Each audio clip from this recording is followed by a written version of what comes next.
Welcome in to Steelers Talk. I'm your host, Jack Sperry. Just got home here, guys, after an awesome day of work at the office and in studio with all of you on the Steelers Talk Live watch party. Of course, the Steelers got a huge win versus the rival Baltimore Ravens on the road to retake control of the AFC North and improve their record to 7-6, with just 4 games left to go in the 2025 NFL season. Make sure you guys click that subscribe button if you haven't already, because if you missed today's watch party action, you don't have to do that anymore. You guys can click that subscribe button. Join us next week for Monday Night Football versus the Miami Dolphins. It's going to be a lot of fun. Super chat giveaways, all that great stuff. And also, you don't want to miss any of our daily content on the channel this week either. I'm going to have film takeaways tomorrow. We're going to have injury updates throughout the week, all that great stuff. So make sure you guys click that subscribe button if you don't want to miss any of our free Steelers content here on the channel. And today, just wanted to get in front of a camera again here. I've had a chance to watch the game back over and kind of just give my thoughts on what I saw from the post-game press conferences, what I've seen in the box score, what I've seen with a second viewing. Of course, tomorrow, all 22 will come out, so I'll have some more takeaways based on what the film is going to be telling us tomorrow. But today I do have some more good news for you guys as we come out of this big-time Week 14 win. We'll start with the post-game press conferences. I thought Mike Tomlin, honestly, was pretty even keel. If anything, he seemed a little bit disappointed with the way the Steelers played today in terms of, the defensive effort in the second half, giving up a lot of yards, the offense not being able to close things out late, but obviously made enough plays to win today. And, Mike Tomlin, the phrase he kept saying was he was appreciative of the effort. So it certainly seems like Coach T is focused on a lot of the things that the Steelers still need to work on. We talked about a lot of those on the Instant Reaction show that we put out a couple hours ago. Run defense, running the football, those sorts of things. It just needs to get better in the weeks to come, especially if you want to challenge a legitimate AFC playoff opponent in a playoff game and go win a playoff game this year. So, but this was certainly a game where Mike Tomlin could have gone into that, press room and have been guns a-blazing and all these different things. And, could have said something witty about, all the heat that he's been getting here over the last couple of weeks, but he didn't. I think he understands what business he's in, and he understands his business is winning. I think he's happy that he was able to get that win today, but Mike Tomlin didn't have to ream the media today after the game because Aaron Rodgers, his quarterback, did it for him. Rodgers was asked about what this game means in terms of all the discourse and all of the media hoopla that's been surrounding this team as of late. And he said, quote, "Maybe you guys will shut the hell up for a week," and unquote. So that's such an Aaron Rodgers quote. He's obviously not the biggest fan of the media, especially when they have been coming, including myself. Really deservingly so. Honestly, if you lose 5 of your 5 games in a 7-game stretch, and there's been certain patterns under the Mike Tomlin regime that, are worth discussing, I don't think you can really blame the media for discussing some of those things and discussing some possibilities about maybe moving on this offseason or trading him or something along those lines. But it's very obvious based on Rodgers' comments, based on what a lot of the other players in the locker room were saying after the game, that they took a lot of that talk personally. And they wanted to come out today for their head coach and get a big win on the road. And that's certainly what they did. They came out and made just enough plays to get the job done. And I'm sure Mike Tomlin, like he said, he really appreciates the efforts from those guys. So I'm sure that's completely genuine. But another interesting comment that Rodgers made in his post-game press conference today is he said he thought the additions of Adam Thielen and Marquez valdes-scantling this week into the game plan added a level of professionalism than before, which is definitely interesting because obviously that would imply that, with Calvin Austin and Roman Wilson at number 2 and number 3 receiver, that the professionalism wasn't at a high enough level. So this was the exact quote. He said, quote, "I got to think just Marquez and Adam out there made a difference from a professionalism standpoint. Not saying those other guys don't have professionalism. I love Cal and Roman and all of our guys, but I just think there was an extra level of focus this week." So certainly that points to MVS and Adam being in this league for a very long time. They know how to prepare. They know how to focus and kind of hone in on an opponent. Obviously, Cal and Roman are still 2 very young players, still trying to find their footing in the National Football League. And, it's not like any of the supplementary receivers today really made a huge impact in the game. I mean, Calvin had a great go ball down the sideline. That was the first time he's caught a downfield throw in quite a while. Obviously, Roman was a healthy scratch today. And, in terms of MVS and Thielen, maybe in the preparation stages of things, that was good to have them in the building.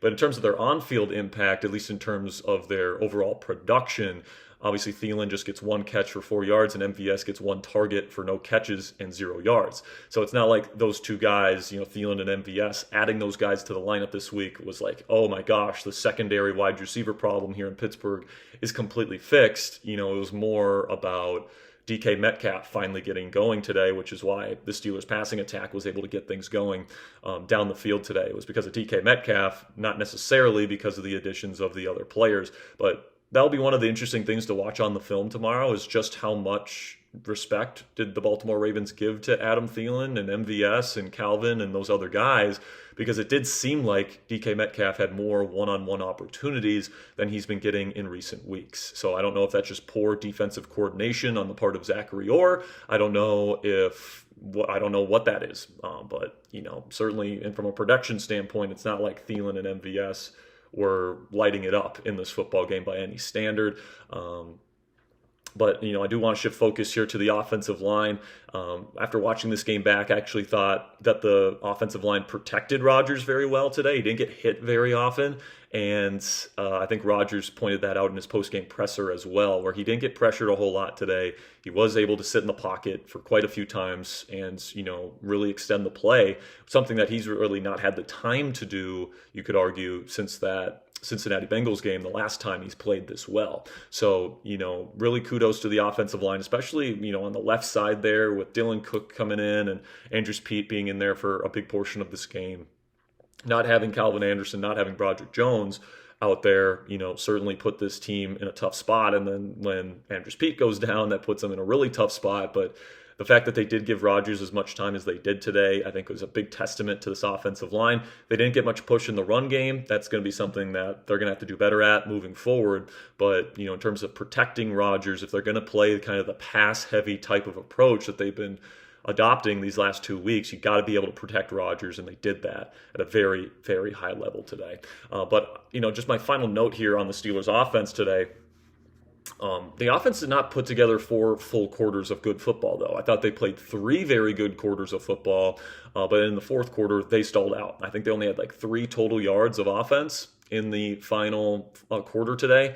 Obviously, that gave Baltimore multiple chances. There was a number of 3-and-outs in that fourth quarter. Baltimore's defense was giving their offense multiple chances to go down and tie or win this football game. And thank goodness the Steelers defense stepped up in the fourth quarter when they needed to. But I thought the offense played, especially the passing offense with Rodgers and co, were really, really good. And for those first 3 quarters, you started off the second half with 2 scoring drives and 10 points in your first 2 drives of the second half. That's all well and good. But then after that, kind of shut it down. And it would have been really nice if one of the opportunities that you had to really put them away, you did so on offense. You had 2 opportunities today to really put the game away on offense, and you failed to do it both times. And, when you get into the playoffs and when you get into later portions of the season, when you're fighting for a division championship, being able to put teams away on both sides of the ball is very, very important. And we just haven't seen the Steelers offense put a lot of teams away. Honestly, it's been on the defense to kind of put teams away this year quite a bit. The New York game, the New England game, etc. And sometimes the defense isn't able to get the job done, right? So, I think that this offense needs to do a better job in situational football, 4-minute drill, that sort of stuff, because today when they tried running the football in the fourth quarter, it was just they were going nowhere. And, when they did try and throw the ball, it once again wasn't going anywhere. So they definitely stalled out in the fourth quarter. And it would be really nice if we could get a complete 4-quarter performance from this offense. Unfortunately, we didn't get that today. It was the offense's best performance in a while, in my opinion, but it still left a little something to be desired. So just a little something that this Steelers team can still get better at as the weeks go on here, as we approach, hopefully, the NFL playoffs this year for the Pittsburgh Steelers. But, to kind of put a final note on the offense today, I do want to address this because I think it's just ridiculous, honestly. Rowan Wilson didn't get a helmet today, and, he was a 3rd-round pick last year, showing a lot of promise, And him not getting a helmet today over Scotty Miller, it's ridiculous. I'm sorry, it is. It's a bad personnel decision, in my opinion, from Mike Tomlin to prioritize Scotty Miller's veteran status over Roman Wilson, who has been a starter in this offense, a top 3 receiver in the rotation for weeks now, and he's been really one of the only people really showing a lot of promise on the other side of DK Metcalf. Now, is Roman, running some routes the wrong way and Rodgers is upset with him about that sometimes? Yes, all right. But there's also been examples of him getting open and Rodgers not hitting him. So it goes both ways there. And Roman, I think that he's a better route runner than people give him credit for. I do think that some of the discourse on social media has gone a little bit too far. People talking about how Roman is literally always open and all this different stuff. Like, that's not happening. Like, he's getting a couple of open opportunities a game that he's not getting the ball thrown to him, but it's not like he's like the best route runner in the league and like prime Brandon Ayuk or Jamar Chase out there just cooking people. Like, that's not what Roman Wilson's doing. But like, was he playing poorly enough where you're gonna not play him here in favor of Scotty Miller, who I thought he might be doing like kickoff return or something like that? No, he was the backup kick return guy today, and he never even saw the field outside of a couple plays in this football game on offense. So I would have rather had Roman Wilson in that role, and not giving him a helmet and making him a healthy scratch really ruins his confidence, in my opinion. And with him and his coaching staff not putting Roman Wilson in the lineup and giving him a helmet, it just strikes me as, this organization might be gearing up to, part ways with him this offseason, maybe try and trade him for a day 3 draft pick, another one. They already have 12. I guess they might need another one if they want to trade Roman Wilson. But I think Roman, can very well be a part of the solution here in Pittsburgh, especially with Calvin Austin on his way to free agency this year. I don't really feel too strongly about bringing Calvin back unless he has an incredible end to his 2025 campaign. But Roman was kind of the guy that I envisioned on taking Calvin's role in this offense moving forward. And, this kind of move, in my opinion, really puts a damper on that because it essentially puts him behind Scotty Miller in the pecking order, which is just unacceptable to me. And I don't care if Rodgers wants him, to not get a helmet. He would rather have Scotty Miller. Like, that's one of those decisions that I would override Aaron Rodgers if that's something that was his idea. So it seems like Roman is not all the way there in his development. Obviously, there's something there that they feel like his connection with Rodgers is not there at this point in the season. And this late into the year, they're kind of done waiting for it. So I feel bad for Roman Wilson, man. I wish that he would have got a helmet today, and I hope he gets a helmet in future weeks. But this was kind of what we dealt with last year, where he got back healthy and he never got a helmet, and he was a healthy scratch, and it was a big thing. And something tells me, as long as they keep winning games here, Roman Wilson, and they're going to keep going with this wide receiver room for the rest of the season, which sucks for Roman Wilson. But now moving on to the defensive side of the ball. Something of note is that the Steelers, red zone defense really stepped up today. They gave up a lot of yardage. Obviously, I think it was over 400 yards of offense, if I'm getting my figures right here. But they did stop the Ravens in the red zone. The Ravens only scored 2 touchdowns today on 6 red zone trips, and the Steelers were able to get some really big time stops, especially in the second half today. And we can certainly talk about some of the issues with the Steelers defense. They still got to run, defend better. There's a lot of different stuff that you can talk about with this unit, but something that you have to say about today is that they did step up. They pressured Lamar Jackson in some very key moments, forcing some bad throws. Of course, they get the sack at the end of the game, and you made the proper stops when you needed to make the proper stops. You got some breaks, some drops from the Ravens today were really costly for them. But at the end of the day, the Pittsburgh Steelers defense got the job done today, and you have to give them credit for that. And I have to give a special shout out here to Alex Highsmith, who I did not give a shout out to in my post-game reaction, and I regret that because obviously as the game-sealing sack, he was getting a lot of pressure on that last drive. Okay, he had 3 TFLs in the run game today. 2 QB hits to go along with his 1 sack. So Highsmith was an absolute menace today. And, we talk a lot about TJ Watt and Nick Herbig and these guys. And Alex Highsmith is kind of the guy that gets cast aside as, he's always hurt. We should trade him away. All this different stuff. And I actually think there's a decent chance the Steelers could trade Alex Highsmith next year. But I feel like, he gets a little bit disrespected by this fan base, frankly, sometimes. And, he was out there and he was fighting through an injury today. I think it was a little bit of an ankle thing. And like, he was as impactful as he was at the end of that game. That shows, his tenacity. That shows his will to win. And, he is a Pittsburgh Steeler. He really is. He's a great fit for this defense. He's a great fit for this culture.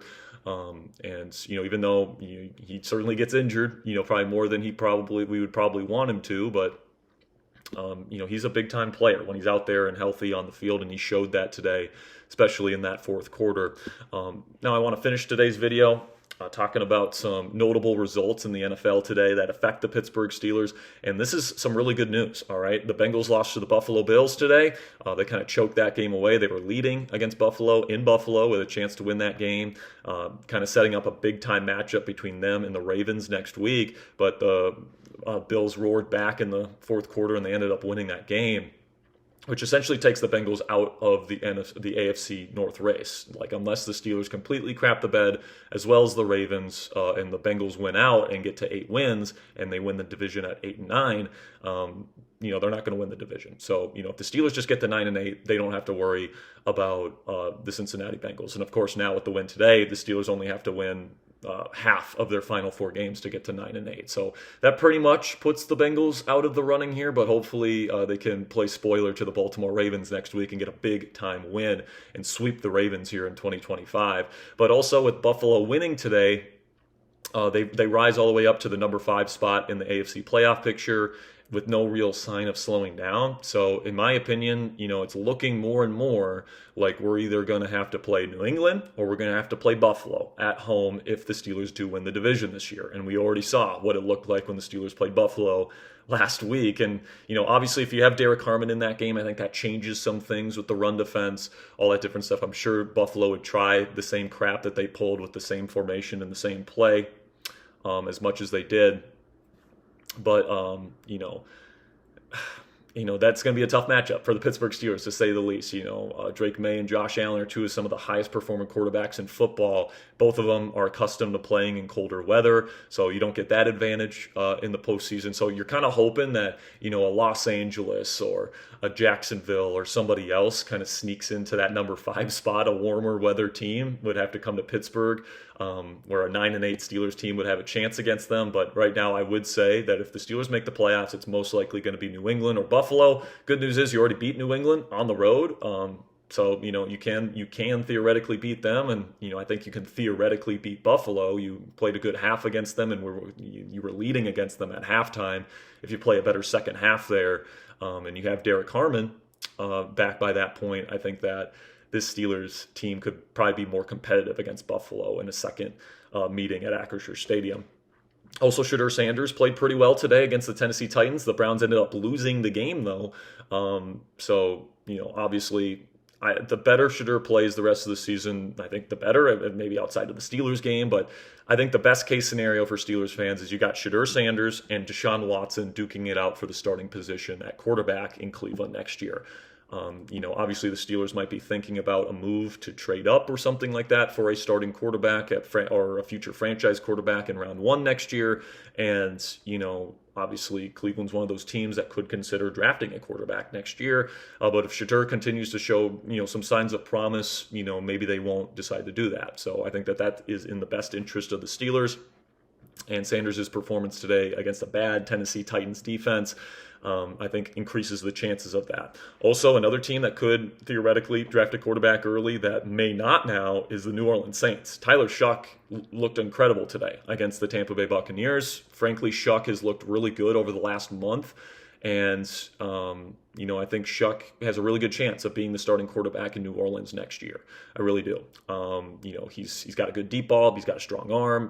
He's got really good arm talent and arm elasticity, so he can throw those sidearm passes. He's got pretty good pocket presence. He showed today his ability to avoid pressure, and he ran for a really impressive touchdown. And he beat, and the Saints beat a potential playoff team in the Tampa Bay Buccaneers, I think on the road today. I'm pretty sure it was in Tampa Bay. So really impressive stuff there. And of course, if New Orleans isn't taking a quarterback, that helps out the Steelers. And then the Indianapolis Colts. A big loss today against Jacksonville, but the biggest loss for them was losing their starting quarterback, Daniel Jones, for the year to an Achilles tear. And Indianapolis has a really tough finish to their 2025 season. They've got multiple playoff opponents here in these next 4 weeks, including Houston. They've got a number of really tough teams that they got to play against. So it'll be interesting to see if the Colts go with Anthony Richardson. I don't know if his injury, is any better at this point, or if he even wants to play for the Colts. But they had Riley Leonard in there as the backup quarterback.